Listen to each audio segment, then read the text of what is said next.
Do you regret ever getting involved in... I didn't have a choice. It got bad when I was about 15 years old because when I did MTV Cribs, the day that I had to go show off that house. Through some pretty traumatizing events. I stayed at his house. I stayed in his bedroom. How old were you? I was 15, and I remember him just sitting down with me, being like, this is kind of like what you got to do, Aaron, in your future. And they're setting me up. And Sony Records owes me $3.5 million, and they don't want to pay me, and it would be in their better interest, just like Michael told me. And Brad Paisley sued Sony Records for $10 million. They owe me money, and they're trying to kill me off. And I'm begging you, and I'm pleading you, help me raise $100,000 as soon as I can. Do you regret ever getting involved in... I didn't have a choice. It got bad when I was about 15 years old. I'm sick of this. Sick of these people. I'm sick of these haters and jealous people in real life too. And when all I did was protect that girl. And I don't want to hear from none of these Jewish talk about, oh, he's in an episode. Harley Pastor, they follow me to the hotel. They kill Aaron Carter, and now they acting like they won't clear the Backstreet Boys sample. Imagine hitting snooze on a legal alarm clock. That's exactly what Diddy's legal team seems to be doing. His lawyers are now begging the court to push the trial, originally set for May 5th, back by 2 months. Why? They claim there's a flood of new material to sort through. Funny how, just a few weeks ago, they were so confident there was no evidence, and now they're suddenly drowning in it. The judge, however, wasn't buying the drama. Diddy's team is still playing the blame game, saying prosecutors didn't hand over key documents on time. But honestly, it all sounds like classic stalling and deflection. The court has made it clear, no more delays.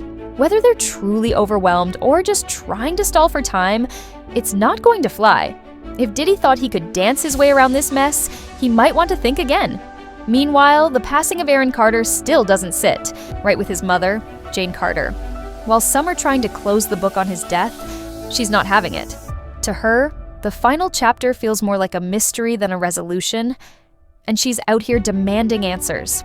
Let's rewind to November 2022. Aaron was found dead in his bathtub. The official story? Accidental drowning while under the influence? Case closed? Not even close.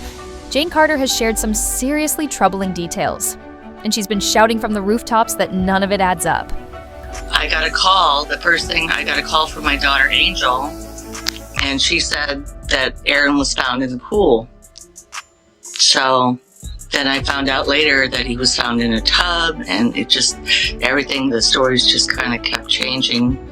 But I was very concerned because, he had obviously had a lot of people that were harassing him on the internet. A lot of people come up missing. Feels like it might be a lot of that in order to control, traumatize. They want to monetize and traumatize. And the Rodney Jerkins, he was in the studio recording. Right. And when he wanted to meet the both of us. When Michael met you, he was very interested in you, wasn't he? No, I don't think he was interested like everybody you don't portrays him to be. And when Michael Jackson was alive, you are backing him, you are up his ass, you are kissing his ass, you are there to testify for him under oath. And then when he dies, you decide that that's a good time to come out. No, what you're doing is you're actually stomping on an icon and a legend. He got mad at what I was talking about, airing out his dirty laundry. And so basically, this smear campaign started on me. Canceled. To start with, Aaron had told people he was being threatened just days before his death. He wasn't vague about it either. He confided in his team and those closest to him, saying he felt like someone was after him. And this wasn't just random paranoia. Aaron seemed absolutely convinced something serious was going on. Whether it involved money, shady people from his past, or something even darker, we still don't know. But one thing's clear. The fear he expressed didn't look staged. He wasn't playing this up for attention. Things got even more confusing when it turned out his phone was missing after he died. Think about that. In 2022, it's rare for anyone to be without a phone, especially someone constantly online like Aaron. But it wasn't in the house, and it wasn't in the bathroom. It had just vanished. Jane Carter, like everyone else, is asking the obvious question: who takes a bath without their phone? And more importantly, why would it disappear after he died? Phones hold everything: calls, texts, voice notes, even threats. If Aaron really was being targeted, his phone would have had the proof. But just like that, it's gone. Not only is it suspicious, it's downright chilling. Jane has bravely gone public with images from the scene. She's doing it to make a point. She believes the authorities brushed off her son's death like just another troubled celebrity story, blaming drugs and moving on too quickly. But she's not okay with that. Jane says her son deserved better, a full, serious investigation. She also reminded people how Aaron used to overshare everything during live streams. If he felt scared, he would have told the world. And, in his own way, he did. The warning signs were all there. The strange messages, the threats, the missing phone. But no one was really paying attention. And that's what's haunting Jane the most. Dan Carter, I want to verify that this is actually my GoFundMe page. There's been a lot of misdirection that I've had to do in order to protect myself from being a silence breaker for my brother, who is a rapist. And now they're after my life. My whole family is after my life. And they're setting me up. And Sony Records owes me $3.5 million, and they don't want to pay me, and it would be in their better interest, just like Michael told me. And Brad Paisley who sued Sony Records for $10 million. You don't know nothing, man. Otherwise, pay a little bit more attention. But definitely, you fucking wrong for saying that shit. That's why Nick had to put allegedly in there. I want to sue the fucking shit piss out of him. So don't even come at me with that shit, man. I come with facts, receipts, and You everything. regret ever getting involved in... I didn't have a choice. It got bad when I was about 15 years old, because when I did MTV Cribs, the day that I had to go show off that house, my mom and my dad told me, we're getting a divorce, you still have to go do this. I had to go show off all the stuff, my whole life, that was going to be taken away from me. I was in another place, and I saw things happen there, and saw things happen to all these people, and I couldn't do anything because I was someplace else. I couldn't help you. That in itself is what makes it hard, because I wanted to go in there and scoop up. You guys weren't even 18 years old. You couldn't escape. It got bad when I was about 15 years old. To be fair, Aaron wasn't some recluse hiding from the world. He was active online, making music, and even talking about going back on tour. Sure, his final social media posts were a little offbeat, but they didn't scream, "I'm done," or "I can't take it anymore." They sounded more like someone trying to figure things out. Jane isn't chasing conspiracy theories. She just wants the real story. She's asking people to stop dismissing her son as a washed-up child star, because clearly something doesn't add up. And maybe, just maybe, the truth was sitting in that missing phone. Now, more than a year later, there are still no suspects, no arrests. And Jane hasn't gone quiet. She's the one keeping the spotlight on Aaron's death. Not for clout, but because she wants answers, or at the very least, something that makes sense. And honestly, she's not wrong to demand that. There's something off about the whole thing. Was Aaron Carter silenced? And why is no one really digging deeper? The Aaron Carter story was already wild, but it just got even messier. People aren't just asking how he died anymore. Now, they're starting to wonder who might have been connected.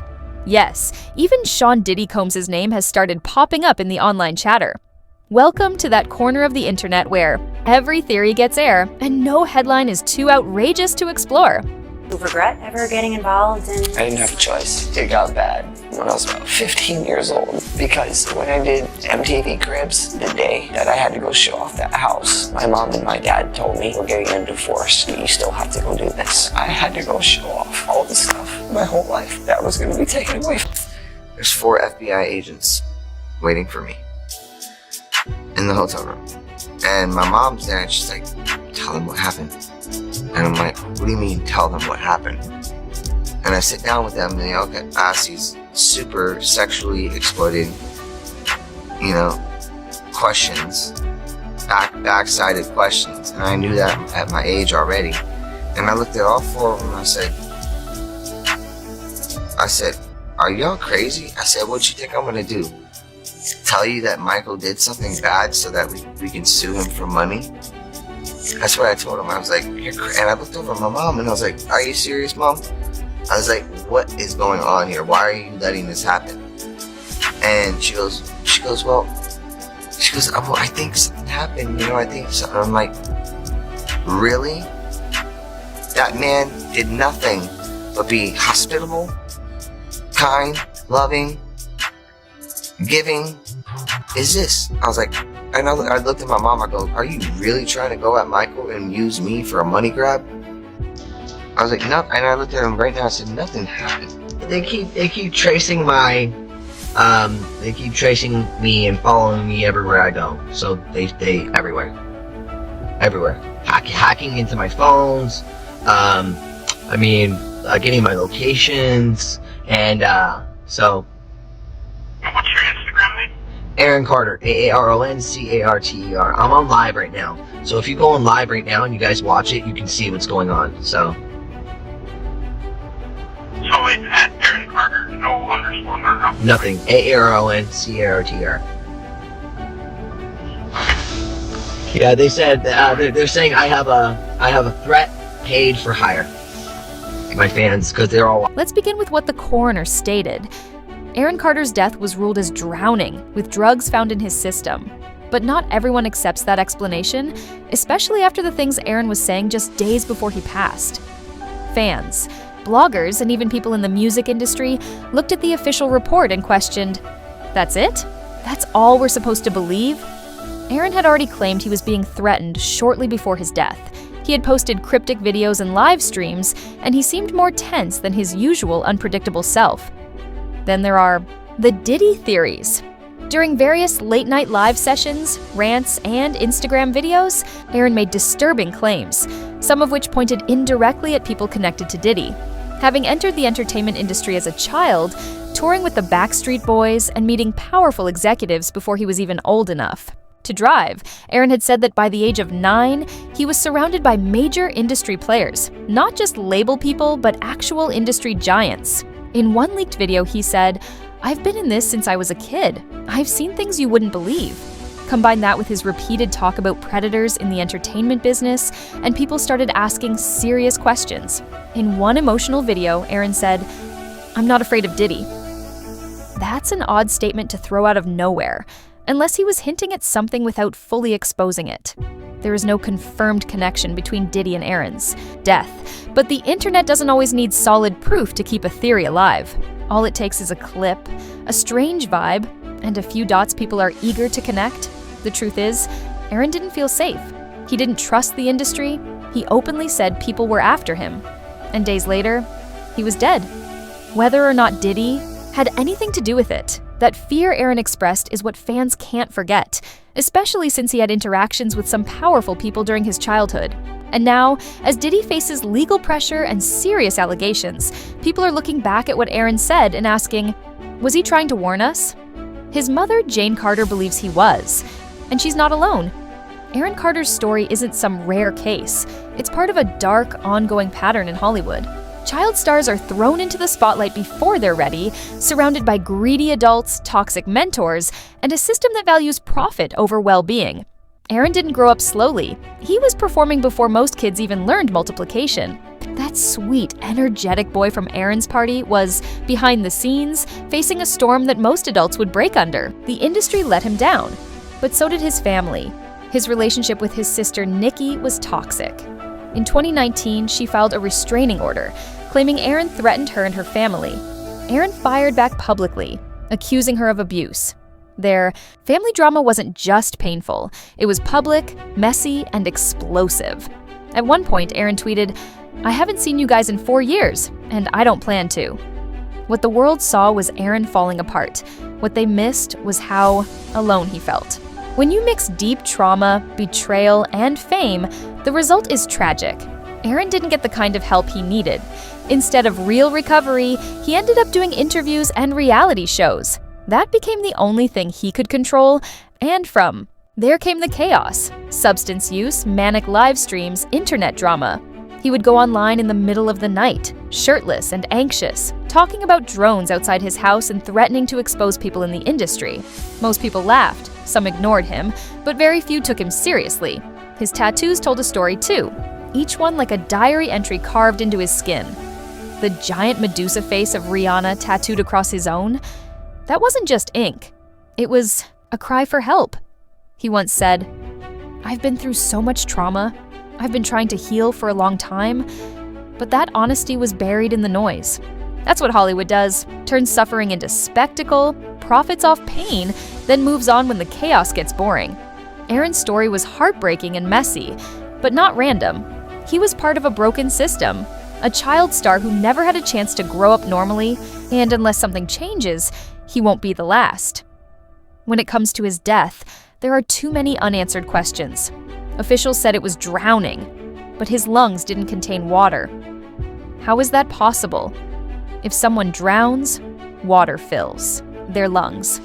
So, was he unconscious before being submerged, or was something else going on? From day one, Jane Carter has fought for the truth. She isn't trying to stir drama. She wants answers, and she deserves them.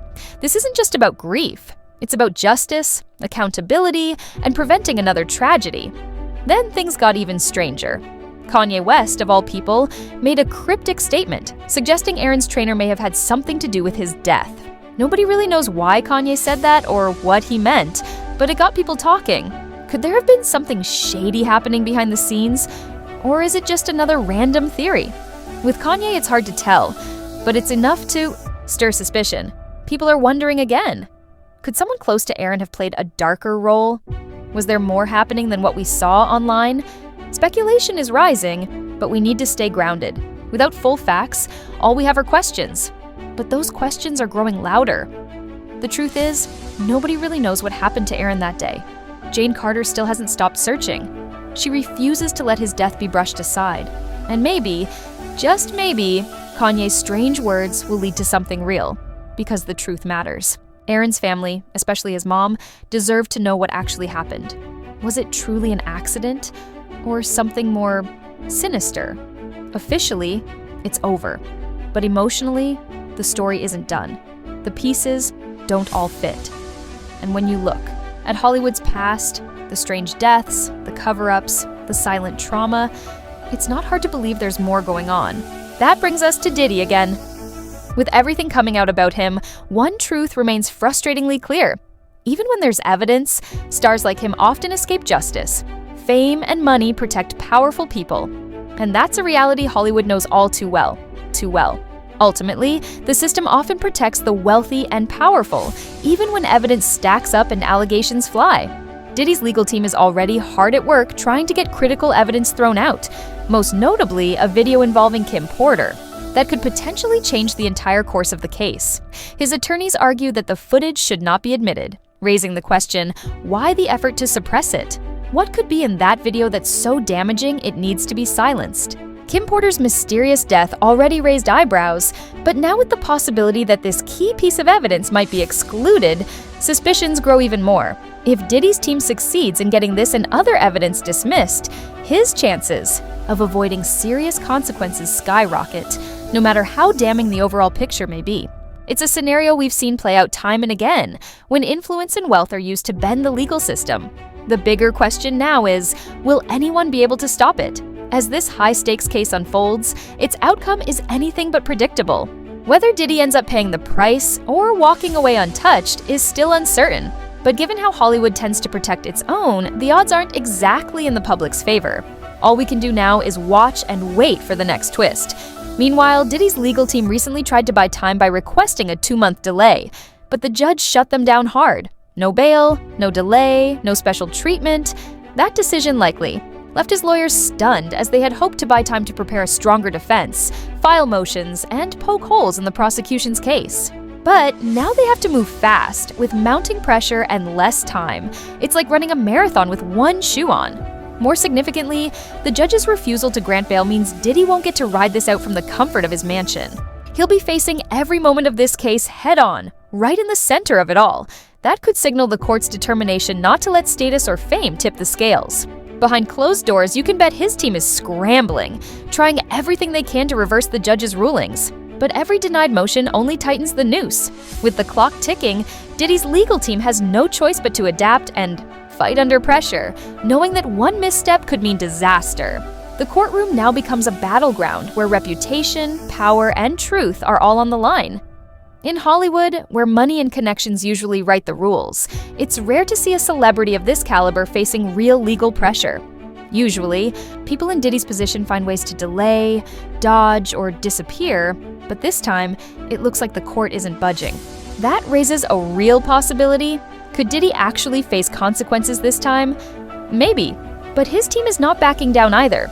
They're coming at this case with full force, and what happens next could either solidify his downfall or help him walk away clean.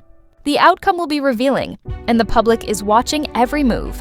As the legal drama unfolds, more voices continue to join the wave of survivor stories, like Justin Bieber and Joseph Monero. Bieber, who has also lived through the darker side of fame, has spoken up again, this time expressing concern for younger artists like Billie Eilish. "It's a scary thing," he said, sharing how the industry can eat you alive. He knows firsthand how overwhelming fame, manipulation, and industry pressure can be, and now he's more committed than ever to protect the next generation. If anyone understands how easy it is to get lost in Hollywood's chaos, it's him. Do you feel protective of her? Yeah, I definitely feel protective of her. It was hard for me being that young and being in the industry and not knowing where to turn, and everyone, telling me they love me and, just turn their back on you in a second. So, yeah. I have a stress condition. It's an eating disorder. How would you feel every 2 seconds seeing a tweet? You have AIDS. Go die. Oh, look at this meth head. Oh, meth kills. Crack kills. Look at my teeth. Right? Yeah. Look at my teeth. Look at my face. I'm not a meth head. I've never touched it in my life. It's body shaming. It is the toughest thing to deal with. I get Voluma fillers, okay, to fill up my face. Because you've lost so much weight that it sunk in. No, it's just how I'm built. Juice. I'm so skinny, and yeah, I'm still so skinny, and and that was the biggest one. Federal authorities are now bringing Diddy's abusive empire into the spotlight. The violent incidents, the $6,000 hush money to adult workers, and the intentional destruction of lives are just some of the disturbing details being uncovered. But when Tory Lanez's father claimed that Jay-Z orchestrated his son's arrest, it shattered the idea that Diddy was the ultimate villain in hip-hop. As Terrence Howard once said, "If you expose the real power structure in this industry, they don't just cancel you, they destroy you." That quote hits harder now than ever, as shocking claims suggest Jay-Z is pulling strings even from behind bars, revealing a chilling truth that few are willing to face. We may have been focused on Diddy's bizarre parties and baby oil scandals, but the real puppet master could be someone else entirely, someone who has stayed out of the chaos, watching from a throne built on billions. Jay-Z might not just be worse than Diddy, he may actually be the reason Diddy has any power at all. For years, the public has been led to believe that Diddy is the industry's kingpin, the one with the influence, the guest lists, the control. But what if he's just a pawn? What if the man in the suit, presenting himself as a respectable businessman, is actually the one calling all the shots? Jay-Z, far from being an innocent player, could be the architect of an entire corrupt system that has crushed black talent for decades, using their broken dreams as bricks to build his empire.